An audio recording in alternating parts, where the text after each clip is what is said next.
if you recall from Algebra 1, we also had a process called factoring polynomials. Now, factoring polynomials was taking a bigger polynomial expression and breaking it down into its smaller parts. Now, this is the opposite of actually multiplying polynomials. And if you recall, probably from middle school, a process called prime factorization. So if we took a number like 18 and we broke it apart, we would get something like this, 2 times 9. And then you can see here that the 9 can be broken apart a little farther. So we have 3 times 3. Now in the prime factorization process, this 2 is still part of the initial problem, so we have to bring it down. And this creates what we call a factor tree. So the prime factorization of 18 would be written as 2 times 3 squared.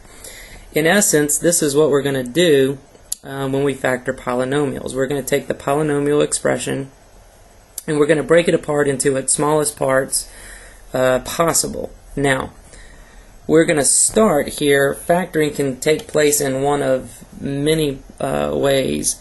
We're going to start with the more simple problems and build up to the more difficult factoring problems as we go along. So, and be sure to do the sample problems as we go through this video so that you can get the practice as well. Now, if we look at our first situation here, we're going to do what's called factoring out a common monomial.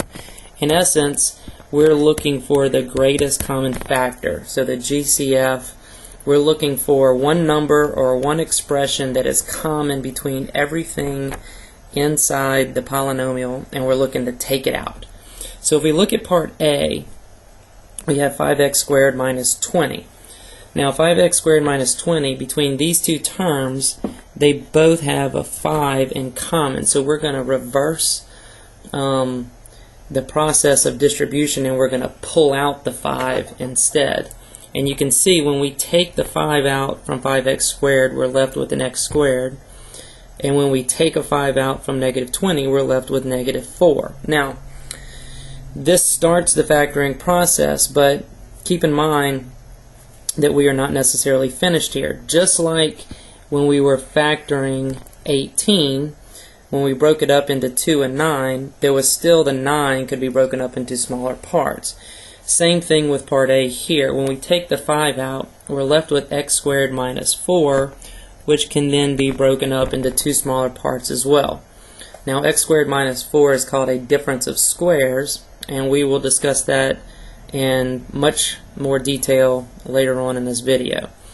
So what I'd like you to do now is just take a look at example number 1, parts A, B, C, and D, and look at the different ways that you can factor out common monomials, and then I want you to work the problems in sample problem number 1 by factoring out the common monomials. Now keep in mind, each of these samples could be factored farther, but at this point in time, all I really want you to focus on is factoring out the common monomial and getting practice at that. We'll worry about factoring the other types a little later in this set of notes. So go ahead and pause the video now and take the time to work sample A, B, C, and D.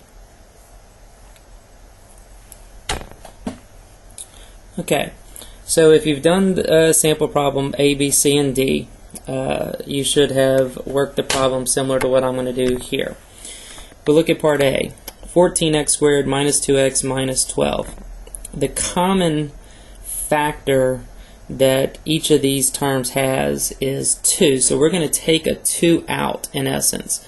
So if we take a 2 out, what's going to be remaining from the 14x squared is 7x squared. What will be remaining from the positive 2x will be a positive x.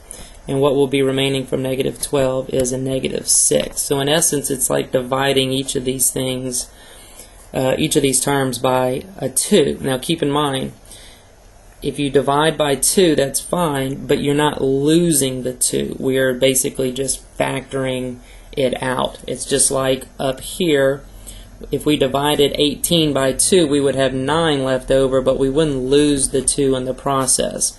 it's up one of the smaller factors. So we do not want to lose the 2 in this process as we go along. Now, just as I told you earlier, some of these may be able to be broken into smaller parts.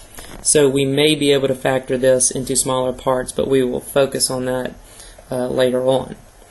If we look at part B, we look at 3v squared minus 18v, and we notice that both terms have a 3 in common, but they also have a v. So we need to pull out the full term that they share to factor this completely, which would involve pulling out an entire 3v. Now when you do that, you're going to be left with only a v from the 3v squared. And in this case, you're going to be left with negative 6 from the negative 18v. So 3v times v minus 6 is fully factored here.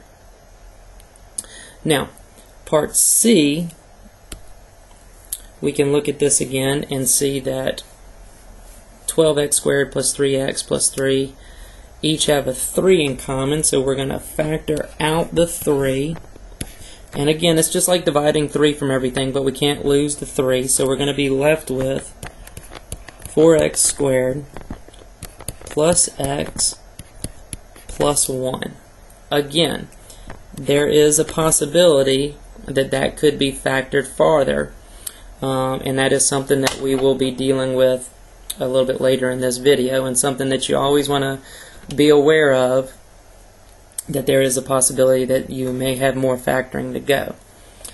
Now as we go to part D is actually a special circumstance. On its own, 4u squared minus 36 is called a difference of squares again.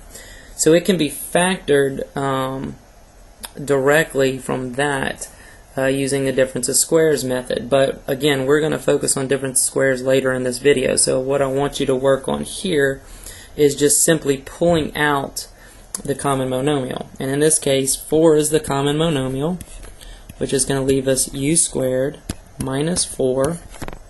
Now, we get to 4 times u squared minus 4, and we can see here this is also called a difference of squares, and it can be factored a little bit farther as well.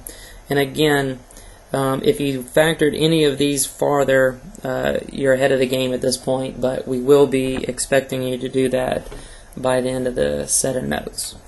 Okay, so there we factored out common monomials, and that will be the first step that you would probably look for when factoring polynomials, so that you can make some of these problems a little bit easier.